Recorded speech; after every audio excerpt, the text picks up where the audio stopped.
வயிறு செரிமான கோளாறு இருந்தாலோ வாமிட்டிங் வர மாதிரி இருந்தாலோ நம்ம உணவில் சேர்த்துக்க வேண்டிய ஒரு பொருளை பற்றி தான் நம்ம இன்றைக்கி பார்க்க போகிறோம். அதுதான் வேப்பிலை கட்டி. பேர் தான் வேப்பிலை கட்டி. இதில் நம்ம வேப்பிலை சேர்க்க போகிறது இல்லை.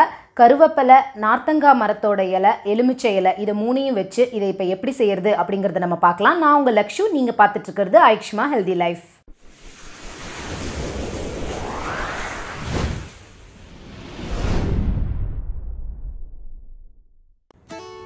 வேப்பிலை கட்டிக்கு தேவையான இலைகளை எடுத்து வச்சுக்கோங்க. கருவேப்பிலை, நார்த்த இலை, எலுமிச்சை இலை, இது மூணும் நம்ம இப்போ பறித்து வச்சுருக்கோம். இது எலுமிச்சை இலை, இது நார்த்த இலை, இது கருவேப்பிலை, மூணும் சம அளவில் எடுத்துக்கோங்க.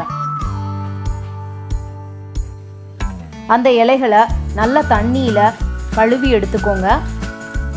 கழுவி நல்லா காய வச்சுக்கோங்க இலையை. இப்போது இந்த இலைகளில் நடுவில் இருக்கிற அந்த நரம்பை மட்டும் நம்ம பிரித்து எடுக்கணும். ஏன்னா இடிக்கும்போது இது மட்டும் மசியாது. அதனால் இலையை இந்த மாதிரி ரெண்டாக கிள்னிங்கன்னா நடுவில் இருக்கிற நரம்பு மட்டும் தனியாக வரும். அதை மட்டும் தனியாக எடுத்துருங்க.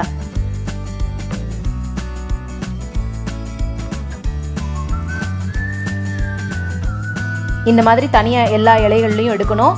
கருவேப்பிலையில் எடுக்க தேவையில்லை. நார்த்த இலையிலையும் எலுமிச்சை இலையிலையும் மட்டும் எடுக்கணும்.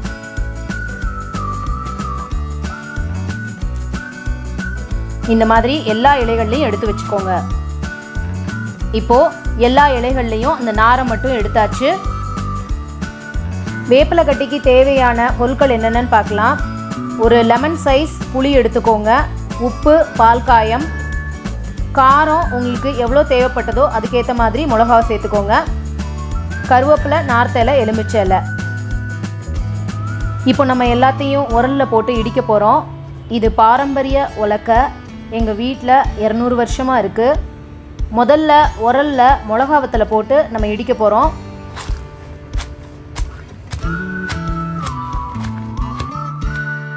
அதுக்கப்புறமா புளி, உப்பு, பால் காயமை சேர்த்து இடிக்க போகிறோம்.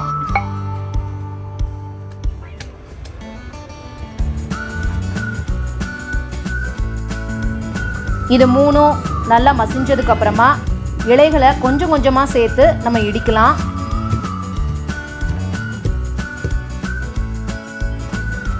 கொஞ்சம் கொஞ்சமாக இலைகளை சேர்த்து இடிங்க. இலைகள் நல்லா மசிக்கிற வரைக்கும் கொஞ்சம் கொஞ்சமாக தான் இடிக்கணும். நிறைய நேரம் ஆகும்.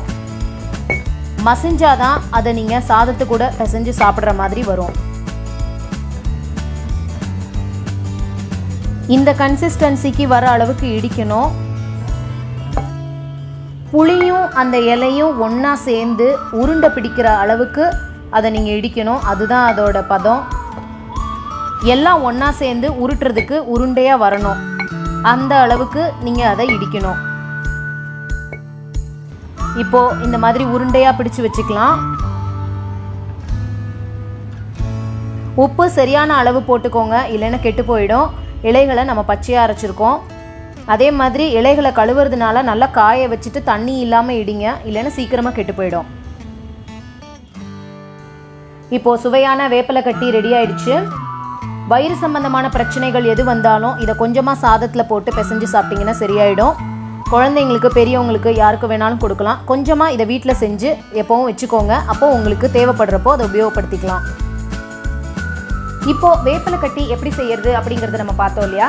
இதை கண்டிப்பாக நீங்கள் வீட்டில் செஞ்சு வச்சுக்கோங்க. எப்போல்லாம் உங்களுக்கு வயிறு சம்மந்தப்பட்ட பிரச்சனை வருதோ அப்போ இதை கொஞ்சமாக நீங்கள் சாப்பிட்டீங்கன்னா உடனே சரியாயிடும். இந்த வீடியோ உங்களுக்கு பிடிச்சிருந்ததுன்னா லைக் பண்ணுங்கள், உங்கள் ஃப்ரெண்ட்ஸ்க்கெலாம் ஷேர் பண்ணுங்கள். நம்ம சேனலை இன்னும் சப்ஸ்கிரைப் பண்ணலைன்னா கண்டிப்பாக சப்ஸ்கிரைப் பண்ணுங்கள். தேங்க்யூ.